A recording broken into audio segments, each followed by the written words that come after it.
చిన్నమ్మ బాగున్నారా? బాగున్నమ్మా, నువ్వు బాగున్నావా? బాగున్నా చిన్నమ్మ. మానస రాలే ఇంకా ఆఫీస్ నుండి? రాలేదు, వస్తుందేమో. నువ్వు కూసో.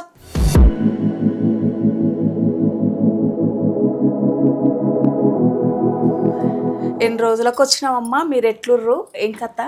అవును చిన్నమ్మ, చాలా రోజులు అవుతుంది రాక. అయ్యో కన్నయ్య, బయట ఏం చేస్తున్నావు? లోపలికి రా. తొలకొచ్చినావా అనే చిన్నోన్ని? తోలుకొచ్చిన చిన్నమ్మ. కన్నయ్య, బయట ఏం చేస్తున్నావు? లోపలికి రా.